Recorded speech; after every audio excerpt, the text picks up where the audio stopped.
Hello, this is Juniper of Sola V Studio, and welcome to my backyard. Is that the... Oh, alright.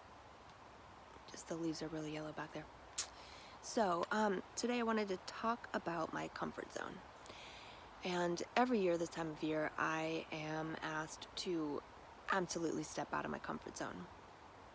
Because there's this whole series of events that are really about other people. So starting next week is Halloween, and then I always want my children to have fun at Halloween. So what costumes are they going to want to wear? What activities are they going to want to do? So there's all the preparation to make all those things fun. And then a few weeks later is my daughter's birthday. And then a little over a week later is Thanksgiving, and then a little over a week later is my son's birthday, and then a couple weeks go by and then it's Christmas. So there's a lot for me, a lot of planning, a lot of preparation, a lot of like, oh, how would my daughter like to celebrate her birthday? Conversations and preparations and making things happen. And then Thanksgiving, the same thing. How am I going to spend Thanksgiving? Who's going where, what's happening, this and that, the food preparation, the planning, all of those conversations and communications that need to happen to coordinate to have a nice meal together. And then my son's birthday again. How does he want to be celebrated? What does he want to do? What are the, dessert or, this and that he would like. And then Christmas. And for Christmas, I always try to make, and for for my children's birthdays and for Christmas, I try to make as many gifts as I have time for. Sometimes I get in way over my head because I always feel that handmade gifts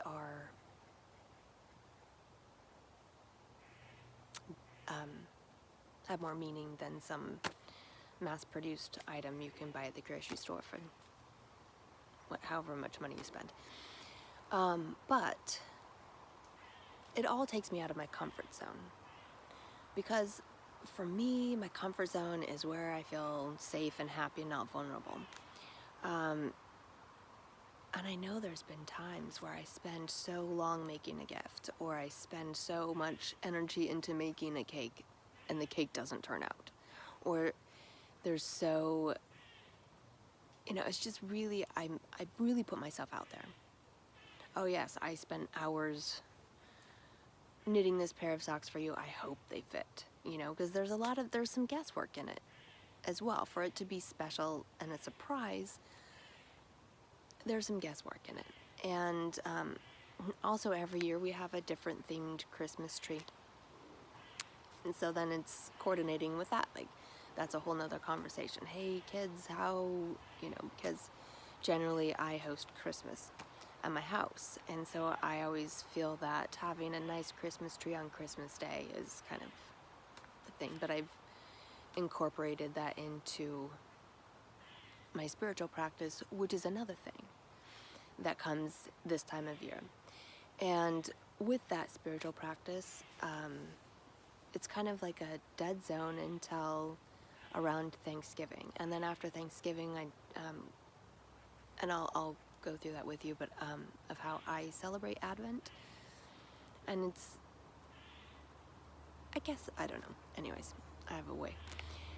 But it's this whole mode of reflection, and then it goes into the Holy Nights, and then it goes into the New Year. So in my spiritual life, it's also a way of stepping out of my comfort zone and really questioning who I am, what I'm doing, taking into consideration where I'm at in my life. So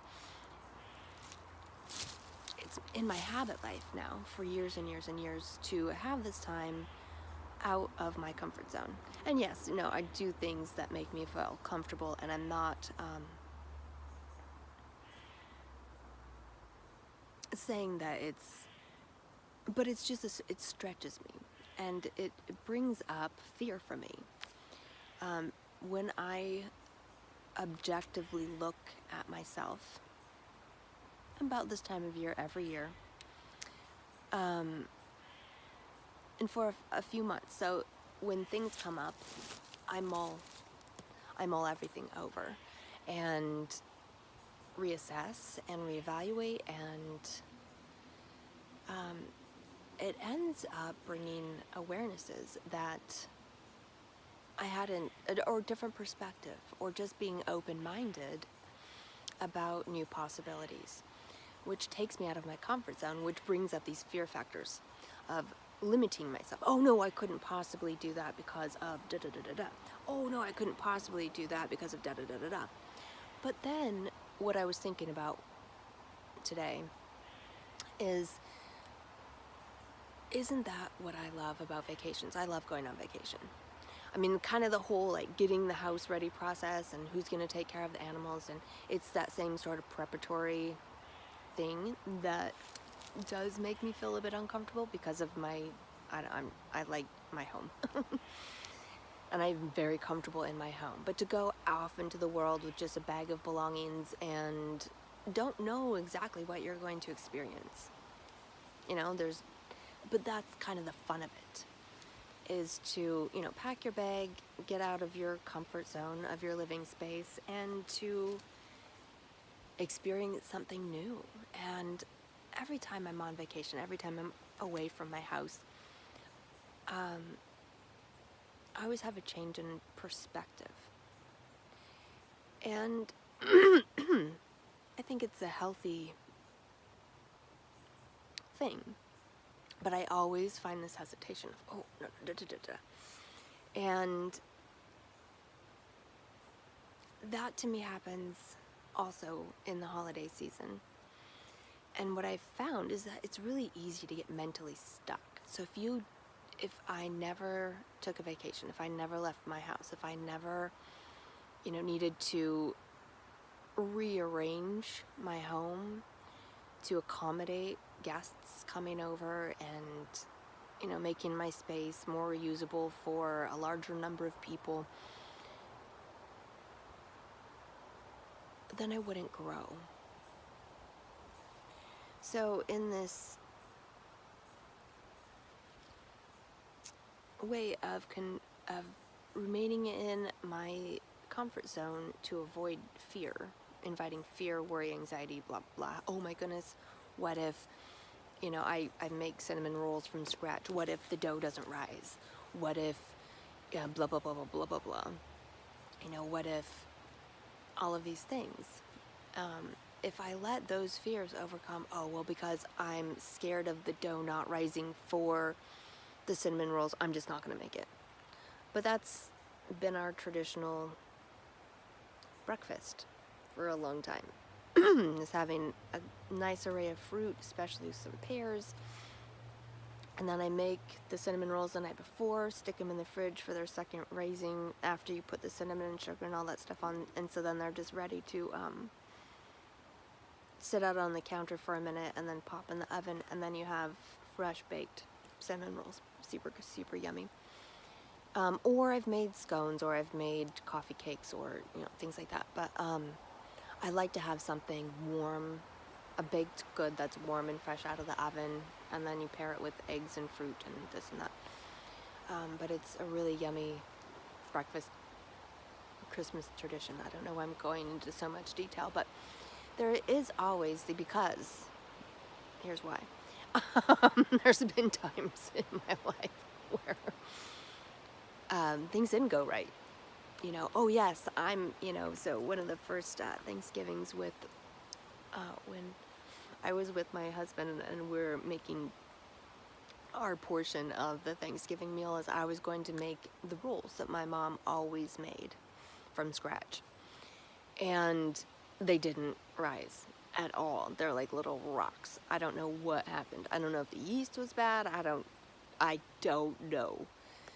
And they simply didn't turn out. And I had spent so long, you know, just measuring the dough, kneading it out, shaping it. You know, I rolled them into 3 little balls and then put them in the muffin tins so that they'd be like 3 So that didn't work. So then there was enough time. So you know, but this next time I had to get it right or we're just out of luck. So I tried it again, still didn't work. But thank goodness we were able to leave the house in time for the grocery store still to be open so I could run in and grab some rolls. But I had made this like, oh, I'm gonna home bake them, blah, blah, blah, blah, blah. Well, and that was my fear, and my fear came true of, oh my goodness, what if the rolls don't turn out as good as my mom's and blah, blah, blah. Well, they didn't turn out at all. I had to go store-bought. So there's always those, that putting yourself out there. There's always that fear of, oh, I'm on vacation. What if, something terrible happens to my animal? That's happened to me too. We went on vacation and our cat decided to pick a fight with a raccoon, and the neighbor had been hearing yowling under their rhododendron bush. And so we got home, and then she knocked on the door, and there was our cat laying underneath her bush, and she was super dehydrated, super whatever. So we hopped in the car, took the cat to the vet. She died in the backseat on the way. And so then it was breaking the news to my daughter of, oh yeah, I was with your kitty. We did everything we could. The vet said, due to the bites, it looked like a raccoon. So there's always that fear of like, oh, well, if I had been home and I heard that fight, I would have ran out of the house and scared the raccoon away and been able to, because apparently she had been sitting under the bush for a couple days, bleeding out slowly. That's how she died. If I had been home, then I could have gotten her to the vet and avoided her death. So there's always those possibilities, and that kind of fear can be very, because now what happens is my son gets very worried about leaving on vacation because he doesn't want to come home to dead cats. And he's also, because of that, quite afraid of the raccoons, who have been coming around a lot more, and they're getting more bold. Like when I'm out on my back porch, they almost walk right up to me. That's a little bit, like, they're nice and all, but anyways.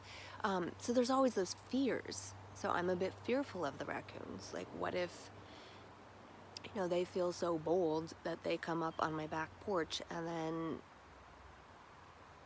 if they bite me, then I don't want to get diseases. I don't want some slow, horrible rabies death. But, I mean, they look healthy and everything, but there's always that fear of like, what is that raccoon gonna do? Are they just curious and want to check me out? Or